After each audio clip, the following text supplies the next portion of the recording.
Selam gençler ve kendilerle genç hissedenler, nasılsınız, ne yapıyorsunuz? Bugün yine mutfaktayım. Aslında ben şu an karantinadayım. Dedim ki karantinamı şenlendirecek böyle ölümüne bol çikolatalı bir profiterol yapayım. Dedim ki bunu yapıyorsun, o zaman canım takipçilerimle de paylaşayım bunu. İlk önce ben profiterolün kremasını yapmakla başlayacağım ki bunun soğuması biraz daha zaman aldığı için o işte hamuru falan pişerken kreması soğusun diye düşündüm.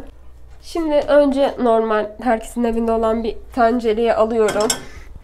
Sonra içine yarım litre, yani 2,5 su bardağı süt ekliyorum. Daha sonra içine çok fazla böyle şekerli olmaması için, sosunu çok kullanacağım için 1 çay bardağı artı 1 kaşık şeker ekliyorum. Tariflerin çoğunda 1,5 çay bardağı diyor ama o bana biraz fazla geldi açıkçası. Daha sonra 3 kaşık un ekliyorum. Şöyle. Ve içine 1 adet de yumurta ekliyorum. Yumurtayı yapmadan önce oda sıcaklığında beklettim. Bir yarım saat önce falan çıkarttım. Altını orta ateşe açtım ve bunu çırpma teliyle karıştıracağım.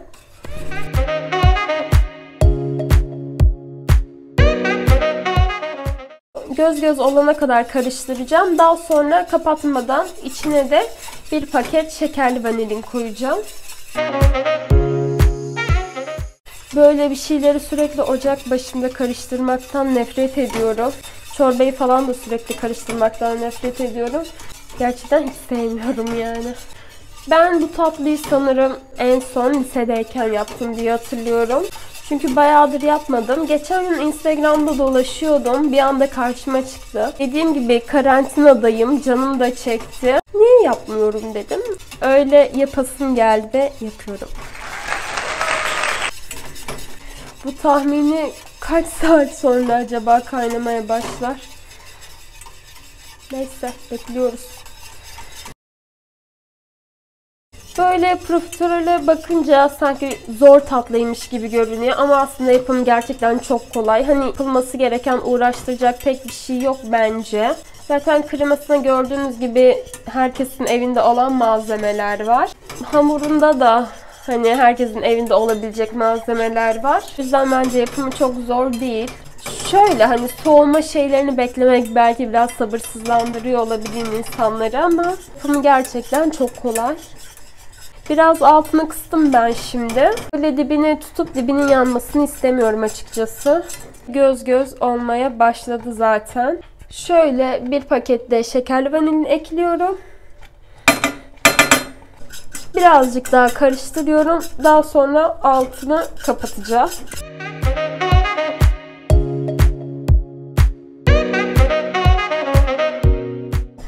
Şöyle birkaç kere daha fokurdatıyorum ve altını kapatıyorum artık. Şimdi ben bu yaptığım kremayı soğuması için kenara alıyorum ve hamurunu yapmaya başlıyorum. Evet, tenceremle geldim. Şöyle bir tencere alıyorum ki dibine tutmaması için. Tencereme 125 gram tereyağı koyuyorum. Ben tereyağı eritmeden direkt 1 bardak su ekliyorum ve ikisinin birlikte erimesini istiyorum. Bazıları önce tereyağı eritip daha sonra üstüne su koyuyor ama ben ikisini birlikte eritip daha çok böyle birbirine geçmesini istiyorum. Ve tereyağın erimesini bekliyorum. Mutfak o kadar sıcak ki gerçekten anlatamam. Bir de ocak başında yapıyorum ya işi. Böyle sıcaklık 1500 derece falan sanırım şu an. Umarım sonu güzel bir şey çıkar. Ben umutluyum yani. Kötü bir şey çıkacağını sanmıyorum. Yani kötü bir şey çıkarsa da benim hatam değil. Tarifte bir sıkıntı vardır diye düşünüyorum ve bence doğru düşünüyorum. Şöyle suyum ve tereyağım iyice kaynadı. Şimdi ben bunun içine şöyle 1 su bardağı unu döküyorum. Zaten bu yavaş yavaş kendini toparlayacak. Şu an çok cıvık haliyle.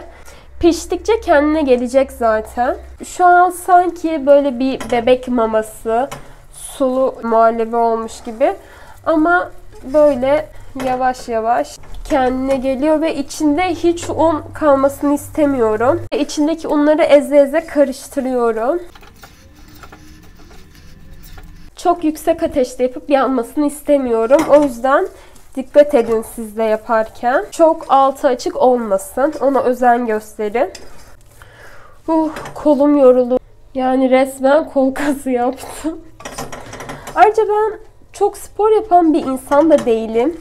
Neden bu kadar kaslarım var onu da bilmiyorum açıkçası. Ama bence yine de iyi yani. Kolum çok yoruldu. Gerçekten çok yoruldu. Bence artık bu yeter. İçinde hiç un kalmadı ve ben bunun daha kolay soğuması için şöyle bir tabağa koyacağım. Şöyle size kıvamını da göstereyim. Şu şekilde. Görebiliyor musunuz acaba? Ve ben bunu soğuması için kenara alırken o sırada da sosunu yapayım diyorum. Ben sosunu bitter çikolatalı yapacağım. Bitteri normal sütlü çikolatadan daha çok seviyorum. Ve zaten kremasının içinde de toz şeker olduğu için hani bir tık acılık vermesini istiyorum. Öyle çok şeker tatlısı olmasını istemiyorum. Bir tık acılığı ben seviyorum tatlılarda. Şimdi bu sefer şöyle küçük bir tencere alıyorum. Yine yarım litre süt koyuyorum. Ve içine de şöyle toz karışımını koyuyorum. Bitterli dediğim gibi. Ve yine bunu saatlerce karıştırmaya başlıyorum. Bazıları süt, krema ve çikolatayla ayrı bir şekilde de yapıyor. Ama ben şu an hazır kullanıyorum. Ben böyle tercih ediyorum. Ve ben şimdi altını da kapatıyorum. Bu ikinci oldu döküşü. Çok güzel. Bir de bu ocağı temizlemesi var ve benim en nefret ettiğim şey ocak temizlemek. Gerçekten hiç haz etmiyorum. Şimdi ben bu sosumu da kenara koyup soğumasını bekleyeceğim. Buna bakacağım. Hamur soğuduysa içine teker teker yumurtalarını koyup tamamen hamur elde etmeye çalışacağım. Evet, ben şimdi hamurumun başına geldim. Ve bundan sonra yapacağım tüm işlemleri oturarak yapma kararı aldım. Çünkü oturma ve yatma gibi bir imkanımız varken neden ayakta duralım mantığıyla yaşayan bir insanım ben. Ayakta durmaktan nefret ederim. Bu hamurum soğuduğuna göre ben içine 3 tane yumurta kıracağım. Ama bunları tek tek kıracağım. Eğer sizin yumurtalarınız küçükse 4 tane yapabilirsiniz. Ve hamurunuzun kesinlikle soğuması gerekiyor. Yok ben sabırsızım, bekleyemem falan filan böyle derseniz, sabırsızlanıp hemen olmasını isterseniz ve sıcak sıcak yumurtaları koyarsanız yumurta içinde hem pişer, hem bence kıvamı olmaz, hem de kokabilir. O yüzden bence güzel bir sonuç istiyorsanız sabretmenizi tavsiye ederim. O zaman ilk yumurtamı kırıyorum ben. Şöyle yumurtanın hepsini kırıyorum ve karıştırmaya başlıyorum şöyle.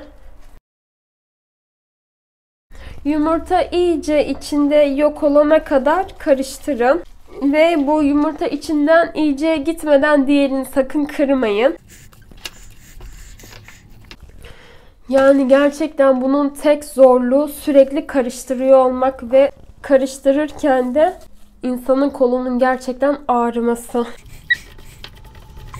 İyice yumurtanın kaybolduğunu görünce ikincisini içine kırabilirsiniz. Karıştırmaya devam ediyorum.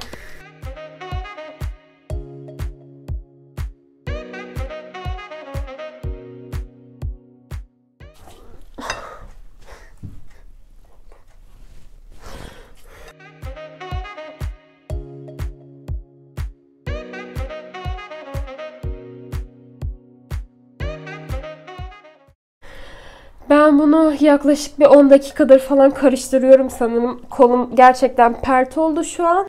Bence artık bu yeter. Eğer sıkma torbanız varsa sıkma torbanıza koyup tepsiye o şekilde de dizebilirsiniz. Ama ben şöyle 2 tane tatlı kaşığını kullanarak yapacağım. Bu şekilde hamuru oldu. Tepsime yağlı kağıt koydum ve hamurumdan şöyle bir tatlı kaşığı alıyorum ve tepsime koyuyorum. Çok düzgün şekil olmasına gerek yok. Çok hamurları dip dibe koymayın ki kabarınca birbirine geçmesin daha sonra.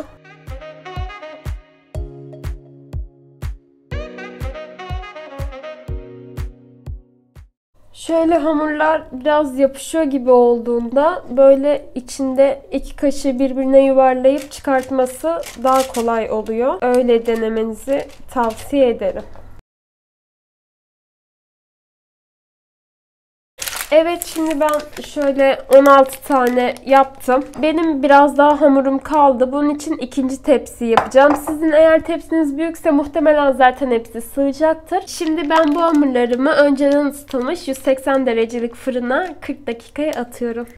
O zaman 3'ten geriye doğru sayın ve ben geleceğim. 3, 2, 1. Ben geldim. Ve hamurlarım pişti. O kadar küçük koymama rağmen bakar mısınız ne kadar kabardı? Sakın kabarmaz falan diye düşünmeyin. Kesinlikle kabarıyor. Gördüğünüz gibi çok küçük koydum ben de zaten parçalarını. Ve ben şöyle bir tanesinin içine baktım pişmiş mi diye. İçi böyle boş olması gerekiyor. Ben piştikten sonra fırının ağzını açık bıraktım ve 15 dakikada o şekilde beklettim. Bu arada kremam ve sosum da burada. Bunları arada karıştırmayı unutmayın. Üstü kabuk kabuk oluyor. Daha sonra sıkıntı yaratmasın. Arada siz bunları karıştırmayı ihmal etmeyin yani. Yine sıkma torbanız varsa sıkma torbanızla da yapabilirsiniz kremaları içine. Önce arasına kremayı alıyorum. Daha sonra üstünü kapatıyorum ve tabağıma koyuyorum.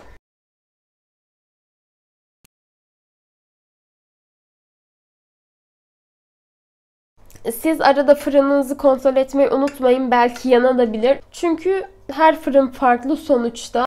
Ben de 40 dakikada pişiren, belki siz de 35 dakikada pişirebilir. Gerçekten yanmamasına çok özen gösterin.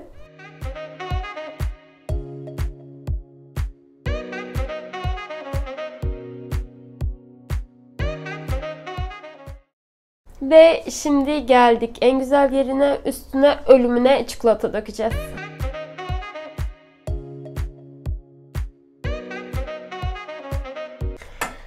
Evet, şimdi ben karantinama özel ölümüne çikolatalı profiterollerimi yaptım. Şimdi en güzel yerine geldik. Tabii ki de tadım. Hiç çatalla falan uğraşmayacağım. Direkt alıyorum.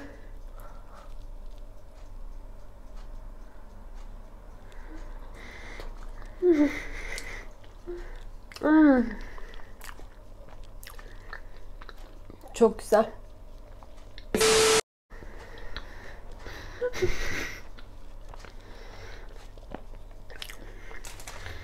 Gerçekten ben yaptım diye söylemiyorum. Tadı çok güzel. Bitter koymakla bence kesinlikle çok güzel bir karar vermişim. Evet, tatlı ama böyle çok sütlü çikolatalı tatlısı yok. Bitter bir tık acılığını verdiği için gayet güzel olmuş. Benim bu hamurumdan toplamda 26 tane çıktı. Bence gayet ideal. Dediğim gibi kesinlikle bunu denemelisiniz. Tadı çok güzel. Eğer dener ve beğenirseniz aşağıya yorum yazmayı unutmayın. Ayrıca kanalıma abone olmayı ve videomu beğenmeyi unutmayın. Diğer videoda görüşmek üzere.